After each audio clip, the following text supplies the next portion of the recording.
কখনো কি মনে হয়েছে আপন বলে কেউ নেই? সব দরজা বন্ধ, চারদিকে শুধু অপমান আর একাকিত্ব। কিন্তু যদি সেই নিঃসঙ্গতাই হয় আল্লাহর বিশেষ ডাকা, যদি সবচেয়ে বড় ক্ষতিই হয়ে ওঠে জীবনের সবচেয়ে বড় রহমত। আজকের গল্প এক এতিম ছেলের, যে হারিয়েছিল সব কিছু, তবুও পেয়েছিল এমন কিছু যা কল্পনারও বাইরে। আসসালামু আলাইকুম ওয়ারাহমাতুল্লাহ। এক দূরবর্তী মরুপ্রান্তে ছিল এক অপূর্ব জনপদ, নূরের উপত্যকা। চারদিকে বালুর ঘেউ আর মাঝখানে সবুজের এক শান্ত আশ্রয়। সেখানে দিনগুলো ধীরে বয়ে যেত, যেন সময়ও আল্লাহর জিকিরে থেমে আছে। এই উপত্যকায় বাস করত এক কিশোর, তার নাম সামির। সামিরের জীবন ছিল নিঃসঙ্গ। ছোটবেলাতেই সে তার বাবা মাকে হারিয়েছিল। গ্রামের একেবারে শেষ প্রান্তে কাদামাটির দেয়ালে তৈরি ছোট্ট এক ঘরে সে থাকত। ছাদের ফাঁক দিয়ে রাতের আকাশ দেখা যেত, আর সেই তারাগুলোই যেন ছিল তার নীরব সঙ্গী। তার দিন শুরু হতো ফজরের আজানের সাথে। আজান শোনামাত্র সে উঠে পড়ত, ঠান্ডা পানিতে অজু করত, তারপর দ্রুত পায়ে মসজিদের দিকে হাঁটত। মসজিদের ইমাম ছিলেন এক প্রজ্ঞাবান বৃদ্ধ, মাওলানা আব্দুল হাকিম। তিনি প্রায়ই বলতেন, সামির, মনে রেখো, যে বান্দাকে আল্লাহ ভালোবাসেন তাকে তিনি দুনিয়ার ওপর ভরসা করতে দেন না, যেন সে সরাসরি রবের দিকে ফিরে আসে। এই কথাগুলো সামিরের হৃদয়ে গভীরভাবে বসে গিয়েছিল। গ্রামের অন্য ছেলেরা যখন খেলাধুলা করত, সামির তখন কাজ খুঁজে বেড়াত। কখনো খেজুর বাগান পরিষ্কার করত, কখনো পানি টানত, কখনো বৃদ্ধদের বাজারের জিনিস পৌঁছে দিত। তার উপার্জন ছিল অল্প, কিন্তু তার অন্তর ছিল প্রশান্ত, কারণ সে জানত রিজিক মানুষের হাতে নয়, আল্লাহর হাতে। গ্রামে ছিল এক ধনী ব্যবসায়ী, হাজি কাশিম। ধন সম্পদ তাকে নম্র করেনি, বরং অহংকারে তার চোখ অন্ধ হয়ে গিয়েছিল। একদিন সামির তার বাড়ির সামনে রাস্তা ঝাড়ু দিচ্ছিল।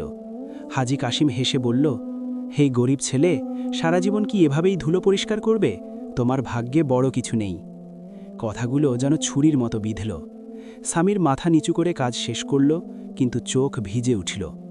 সেদিন রাতে এসে দীর্ঘ সিজদায় পড়ে রইল। কাঁপা কণ্ঠে বলল, হে আল্লাহ, মানুষ আমাকে ছোট দেখে, কিন্তু তুমি তো আমার অন্তর জানো। আমাকে ধৈর্য দাও, আমাকে এমন বানাও যেন আমি তোমার কাছে ছোট না হই। তার অশ্রু মাটিতে পড়ছিল, আর সেই অশ্রুর সাথে যেন তার দুঃখগুলো গলে যাচ্ছিল। সে জানত না এই দোয়াই তার ভাগ্যের দরজা খুলে দেবে। কয়েক বছর কেটে গেল। সামির এখন এক শক্ত সমর্থ যুবক। তার চোখে ছিল ঈমানের আলো, আর আচরণে ছিল গভীর নম্রতা। একদিন গ্রামে এলো এক বিশাল কাফেলা। উটের শাড়ি, রঙিন তাঁবু, মূল্যবান পণ্য, পুরো গ্রাম যেন উৎসবে মেতে উঠল। কাফেলার নেতা ছিলেন এক রহস্যময় বৃদ্ধ, শাইখ উমর। তিনি গ্রামের লোকদের পর্যবেক্ষণ করছিলেন, কিন্তু তার দৃষ্টি বারবার আটকে যাচ্ছিল সামিরের উপর। কারণ তিনি দেখলেন সামির নিজের খাবার এক ক্ষুধার্ত শিশুকে দিয়ে দিচ্ছে। কোনো প্রদর্শন নয়, কোনো প্রত্যাশা নয়, শুধু আল্লাহর সন্তুষ্টির জন্য। সেই সন্ধ্যায় শাইখ ওমর তাকে ডাকলেন, বললেন, হে যুবক, আমি দীর্ঘ সফরে যাচ্ছি। আমার এমন একজন দরকার যার অন্তর পরিষ্কার। তুমি কি আমার সাথে যাবে? সামির থমকে গেল। এ যেন জীবনের মোড়। সে ইমামের কাছে ছুটে গেল। ইমাম শান্তভাবে বললেন, যাও, কখনো হারামকে কাছে টেনে নিও না। মনে রেখো, সফরের সবচেয়ে বড় সঙ্গী হল তাকওয়া। যাত্রা শুরু হলো।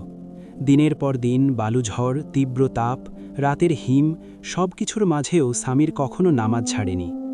এক রাতে ডাকাতেরা হামলা করল। সবাই ভয়ে ছুটছিল, কিন্তু সামির দাঁড়িয়ে গেল শাইখ ওমরের সামনে। সে বলল, আপনি পেছনে থাকুন। তার সাহস অন্যদেরও সাহস দিল। সবাই মিলে ডাকাতদের প্রতিহত করল। সেদিন থেকে শাইখ ওমরের চোখে সামির আর সাধারণ কর্মচারী রইল না। তিনি ভাবলেন, এমন হৃদয় সম্পদ দিয়ে কেনা যায় না। 1 বছর পর সফর শেষ হল।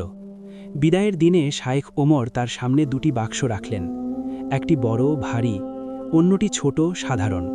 তিনি বললেন, একটিতে রয়েছে প্রচুর স্বর্ণ, অন্যটিতে রয়েছে এমন কিছু যার মূল্য তুমি এখন বুঝবে না।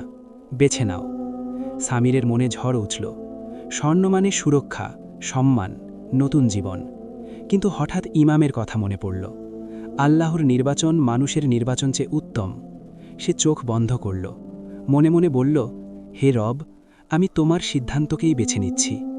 সে ছোট বাক্সটি তুলে নিল। চারদিকে ফিসফিস শুরু হলো। বোকা, এ সুযোগ হারালো। কিন্তু সামিরের মুখে ছিল অদ্ভুত শান্তি। গ্রামে ফেরার পথে সে দেখল এক অন্ধ মানুষ পথের ধারে বসে কাঁদছে। তার মেয়ের চিকিৎসার টাকা নেই। সামির বাক্স খুলল। ভেতরে ছিল কিছু রৌপ্য মুদ্রা আর একটি পুরনো আংটি। সে এক মুহূর্ত দেরি না করে সব মুদ্রা লোকটির হাতে দিল। লোকটি কাঁদতে কাঁদতে বলল, আল্লাহ তোমাকে এমন প্রতিদান দিন যা তুমি কল্পনাও করনি। সামির শুধু হাসল, বলল, যা আল্লাহর পথে যায় তা কখনো হারায় না। কয়েকদিন পর গ্রামে এলো রাজকীয় সৈন্যদল। মাঝখানে দাঁড়িয়ে শায়েখ ওমর। তিনি ঘোষণা করলেন, আমি শুধু একজন ব্যবসায়ী নই, আমি এই অঞ্চলের প্রধান বণিক। বহু বছর ধরে এমন একজন উত্তরসূরি খুঁজছিলাম যার অন্তর সম্পদের চেয়ে বড়। তিনি আংটির দিকে ইশারা করলেন। এটি ছিল আমার পরিবারের প্রতীক। ছোট বাক্সটি ছিল আসল পরীক্ষা। তারপর তিনি বললেন, আজ থেকে সামির আমার সম্পদের অর্ধেকের মালিক এবং আমার দত্তক পুত্র। পুরো গ্রাম স্তব্ধ। হাজী কাশিম মাথা নিচু করে দাঁড়িয়ে রইল। অহংকার ভেঙে পড়তে শব্দ হয় না, কিন্তু তার ভার সবাই অনুভব করল। ধনী হওয়ার পরও সামির বদলাল না। সে একটি এতিমখানা তৈরি করল, একটি মাদ্রাসা প্রতিষ্ঠা করল, গরিবদের কাজের ব্যবস্থা করল। একদিন হাজী কাশিম কেঁদে কেঁদে এলো, বলল, আমাকে ক্ষমা করো। সামির তাকে উঠিয়ে জড়িয়ে ধরল, বলল, ক্ষমা তো তাদের জন্য যারা ভুল বুঝতে পারে। যদি এই গল্প আপনার হৃদয় ছুঁয়ে যায়, তবে মনে রাখবেন, অন্ধকার যত গভীরই হোক, ঈমান থাকলে ভোর আসবেই। আল্লাহ আমাদের সবাইকে ধৈর্য, তাওয়াক্কুল এবং সত্যিকারের